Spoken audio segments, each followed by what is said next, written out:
Premier titre de ce journal qui suscite unanimement la révolte, l'effroi et l'indignation. Une jeune femme dans un RER a été agressée par 6 hommes parce qu'ils la croyaient juive. Après l'avoir molestée, ils ont dessiné des croix gammées sur son ventre. C'était vendredi matin à une heure d'affluence. Personne n'a bougé. L'agression s'est produite vendredi matin dans le RER D. 6 hommes armés de couteaux s'en sont pris violemment à une jeune femme accompagnée d'un bébé. La croyant juive, ils ont dessiné des croix gammées sur son corps et ont lacéré ses vêtements. Des jeunes qui la croyaient juive ont lacéré ses vêtements, coupé ses cheveux et tracé des croix gammées sur son ventre. Ce matin-là, à la station Louvre, en même temps que la foule des Franciliens, 6 jeunes hommes armés de couteaux montent dans une rame du RER D. Ils sont 6, âgés de 15 à 20 ans, selon des témoins. Ils sont 6 et ils vont s'en prendre à une jeune femme. Elle a 23 ans, elle est venue avec son bébé. Déjà à l'intérieur, une jeune femme de 23 ans avec son bébé est immédiatement prise à partie. Encombrée par sa poussette, elle voyage près de la porte au pied de l'escalier. C'est de là que seraient venus ces agresseurs, 6 individus, qui en veulent avant tout à son argent. Ils lui arrachent son sac à dos, ils découvrent 200 €, une carte bancaire et des papiers d'identité. Ils lui volent son sac. À l'intérieur, l'ancienne adresse de la jeune femme dans le 16e arrondissement de Paris. Les agresseurs en déduisent qu'elle est juive alors qu'elle ne l'est pas. C'est l'escalade antisémite. Dans le 16e, il n'y a que des juifs, lance l'un de ces jeunes, tous d'origine maghrébine ou africaine. La jeune femme n'est pas juive, mais les agresseurs le pensent. Alors ils la plaquent contre le sol, sortent leurs couteaux. Ils vont lui arracher des cheveux et lacérer ses vêtements avant de dessiner des croix gammées sur son ventre. Ils plaquent alors leur victime au sol, lui coupent les cheveux au couteau, lacèrent son jean et son t-shirt et dessinent sur son ventre 3 croix gammées au feutre noir. L'agression a duré moins de 10 minutes. Quand ils prennent la fuite, les agresseurs renversent la poussette de la victime et font tomber son bébé. 4 stations plus tard, à la gare de Sarcelles, les 6 agresseurs prennent la fuite et renversent la poussette avec le bébé de la victime, âgé de 13 mois. Il est 9h30. À cette heure, la ligne est relativement fréquentée, mais dans le wagon, personne n'osera intervenir. Il est 9h50 vendredi matin, il y a du monde dans le RER. Personne ne bouge. Aucun signal d'alarme n'a été tiré, aucun témoin ne s'est manifesté. Plusieurs autres passagers ont pourtant assisté à la scène. Les agresseurs d'origine maghrébine n'ont pas été inquiétés. De nombreux témoins ont pourtant assisté à la scène. 6 jeunes hommes armés de couteaux. 6 hommes armés de couteaux. Une bande de jeunes banlieusards qui s'en est pris à elle. Tous d'origine maghrébine ou africaine. Un des individus a pris son portefeuille et a remarqué qu'elle habitait dans le 16e arrondissement. Et là, il en a fait une déduction. Il s'est dit, le 16e, il y a de l'argent, et donc elle est juive. Et la violence est montée d'un cran. Je n'étais pas là, mais je parle et je sais. J'ai vu dans ma télé, entendu ma radio, j'ai lu dans mes journaux, alors je parle.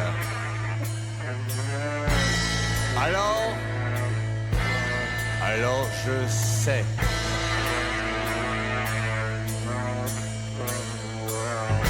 Et toi? Oui, toi tu m'as raconté. Les réactions se sont multipliées tout au long de la journée avec la même tonalité, l'effarement devant une telle barbarie, une agression ignoble, lourde de symboles, qui doit susciter en France un véritable sursaut civique, venant ainsi en écho à l'appel lancé par le chef de l'État jeudi dernier contre les actes racistes et antisémitistes dans le pays. Jacques Chirac exprime son effroi. Dominique de Villepin condamne une agression ignoble. Ce matin, les réactions politiques sont évidemment unanimes. Jacques Chirac fut d'ailleurs l'un des premiers à réagir hier soir. Dans un communiqué, le président fait part de son effroi et réclame la sévérité qui s'impose. Une indignation relayée ce matin par le président de l'Assemblée nationale. Ce qui est visé, c'est l'âme de notre pays et sa tradition. C'est la France qui est visée à travers ces actes ignobles. Puissions-nous tous nous retrouver dans la lutte contre le racisme, la xénophobie et l'antisémitisme. On oublie souvent ce principe de tolérance qu'il faut inculquer aux enfants de ce pays, quel qu'il soit, de n'importe quel quartier qu'il soit, comme le dit tout à l'heure M. Brune, au niveau de la République, dès le premier âge. Il faut absolument d'abord que le président de la République exige du gouvernement qu'il mette des moyens sans précédent pour retrouver les agresseurs. Et donc, tous les moyens de l'État doivent être mobilisés pour avoir des résultats. Nous voulons trouver les coupables. Nous voulons que cette affaire soit exemplaire. Il faut surtout un sursaut citoyen. Ce qui n'est pas admissible, c'est que des gens dans le wagon aient assisté à ça sans réagir. Il faut donc que les élus, les politiques eux-mêmes prennent leurs responsabilités. L'antisémitisme est une honte. Nous voulons combattre cette forme de racisme insupportable. La France est comme un des rares pays d'Europe qui ait donné des enfants à déporter aux Allemands.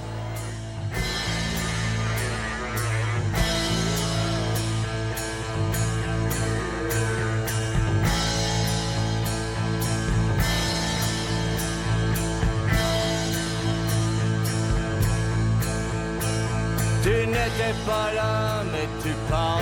J'appelle au courage citoyen pour que nous puissions tous résister à cette circulation dans la société de la violence. Ta radio, t'as lu dans tes journaux, alors tu parles. Il faut que le courage soit plus rapide que la violence. Alors tu sais. C'est pour ça que chacun doit avoir conscience que ce qui est arrivé à cette jeune maman peut arriver à toutes les mamans, peut arriver à tous les enfants.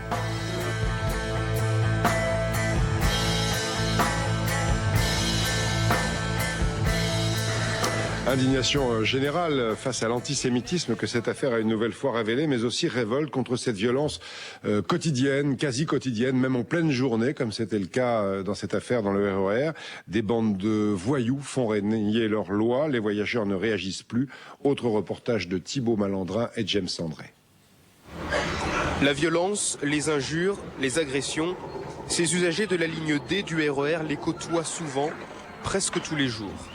Parmi les voyageurs que nous avons rencontrés, peu ont été étonnés d'apprendre ce qui s'est passé vendredi dernier. Leurs souvenirs de voyage sont remplis d'agressions de ce type. Souvent des agressions. Hein. Ah oui, oui, c'est vrai. Hein. Vous-même, vous en avez été victime ou pas? Pas victime, mais ma femme, elle a été une fois attaquée dans le train. Ils lui ont pris son sac. Ouais, parce qu'il y a un D comme dangereux. Amina n'est pas très rassurée. Cette fois, elle n'a pas eu le temps de monter dans une rame où il y a du monde. Vous avez un peu peur de le prendre, vous? Ouais, des fois. Des fois, parce que vous connaissez, au niveau des banlieues, c'est un banlieue un peu chaud. Est-ce que vous avez peur maintenant de prendre le RER? J'ai peur de prendre le RER, puisque à partir de 9h le soir, je ne le prends plus. Et je préfère d'autres moyens de locomotion plus sûrs. Première décision annoncée aujourd'hui. Les auteurs d'infractions racistes et de violences sexuelles sur les enfants seront exclus de la grâce présidentielle du 14 juillet. Je me sens angoissé. J'ai toujours peur qu'il m'arrive quelque chose.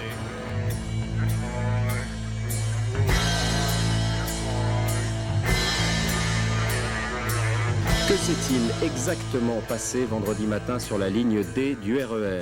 Sans dévoiler le secret de l'enquête, il y a, je dirais, une contradiction dans certains témoignages. Voilà. Maintenant, il faut laisser le temps à la police de travailler. Ce sont des faits très graves. Donc, toutes ces déclarations sont vérifiées, disséquées. En l'état actuel, il n'y a pas de témoignage qui confirme les dires de la victime.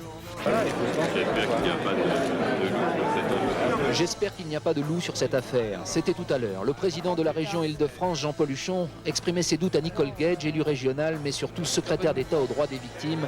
Nicole Gage a rencontré la jeune femme qui dit avoir été agressée vendredi. J'ai trouvé face à moi une jeune femme effectivement très traumatisée pour toutes les raisons qu'elle expose et elle m'a paru sincère. Donc je pense qu'il faut effectivement attendre les résultats de l'enquête. C'est un coup monté, évidemment, ça serait critiquable en tant que coup monté, mais ça ne changerait rien au fait que c'est la 10e ou la 20e agression de ce genre, même si celle-ci se révélait après coup, on n'en sait rien pour le moment, ne pas être exactement passée comme on le raconte.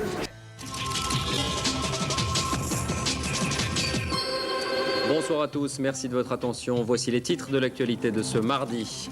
La jeune femme qui a porté plainte pour l'agression dans le RERD a avoué avoir menti. Elle a avoué aux policiers qu'elle avait menti. De nombreuses contradictions étaient apparues au fil de ses auditions. Elle avait donc menti. Les doutes dont nous faisions état hier se sont transformés en certitude il y a un peu plus d'une heure, lorsque l'on a appris que la jeune femme qui disait avoir été victime d'une agression antisémite vendredi dans le RER avait avoué avoir tout inventé. Elle n'a jamais été agressée sur la ligne D du RER entre Louvre et Sarcelles. Au contraire, elle a reconnu avoir dessiné les croix gammées sur son ventre avec l'aide de son concubin. Des traces de feutre sous les ongles et des croix dessinées avec beaucoup de minutie avaient alerté les enquêteurs. Alors il y a deux temps, celui de l'émotion et celui de l'enquête. La police, la justice sont aujourd'hui dans une autre logique. Elles interrogent, recoupent, vérifient. L'audition de la jeune femme se poursuit, ainsi que celle de son compagnon. Selon les proches, elle aurait entendu parler d'une agression antisémite la semaine dernière et se serait approprié ce grave fait divers. Depuis février 1999, c'est en fait la 6e fois qu'elle portait plainte pour vol ou agression. Sa dernière plainte pour agression sexuelle remontait à janvier 2003. 4 hommes l'auraient alors violentée, une plainte classée sans suite après 9 mois d'enquête. Marie-Léonie était connue de son entourage comme une véritable mythomane. C'était une enfant agréable à recevoir et plutôt serviable, et c'était un petit défaut et on en rigolait. On disait toujours c'est un mytho, en riant, parce que c'était toujours assez cocasse, pour qualifier les dires de Marie.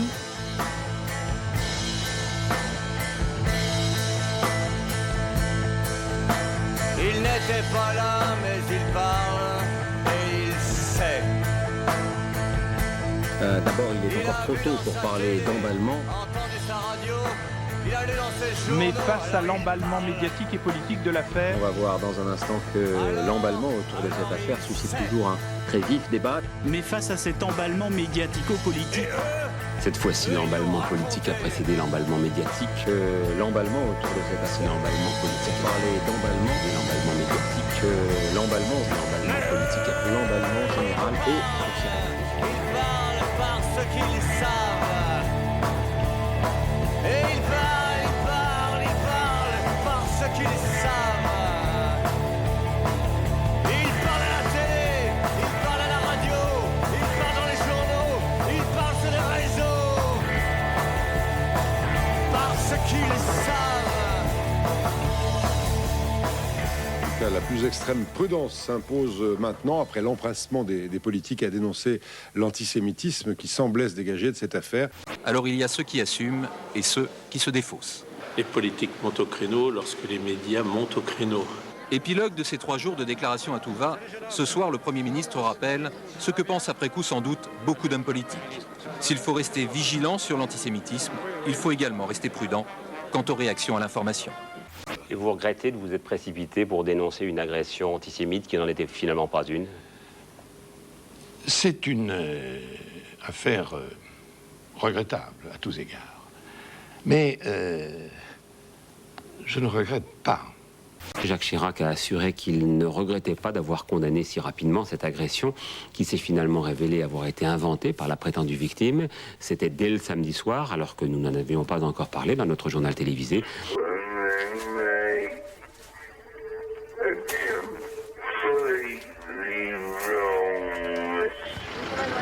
Non, elle parlera pas, Pas un mot. Le visage caché, tel est le paradoxe de Marie. Elle voulait faire parler d'elle, mais ne dira rien. C'est une jeune femme très fragile qui nous reçoit chez ses parents. Marie-Léonie, la victime imaginaire du RERD, voudrait se faire oublier. Et c'est à visage caché qu'elle récite ses regrets. Je suis profondément désolée de tout ce qui est arrivé par ma faute. Je présente mes excuses à Monsieur le Président de la République, à Madame Nicole Gage et aux personnes qui ont manifesté leur soutien sur mon mensonge.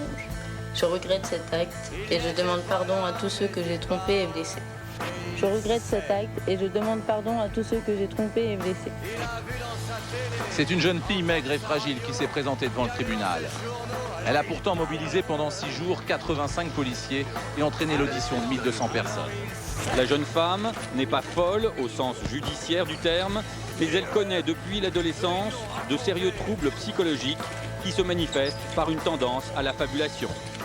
Elle va se mettre à raconter n'importe quoi, mais en général, c'est suite à une histoire qu'elle a entendue venant de son entourage, venant de ses amis, ou venant des actualités d'ailleurs.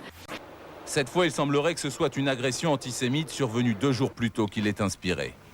Un jeune juif molesté par ses agresseurs quand ils ont découvert qu'il portait une étoile de David autour du cou.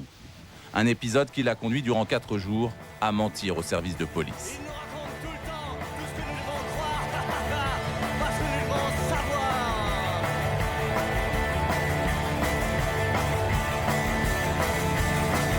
Spécialement pour nous, ils inventent des histoires, des belles histoires.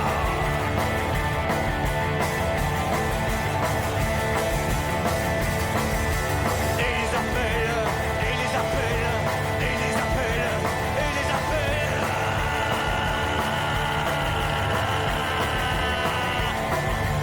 Information, information, information, information, information, information, information, information.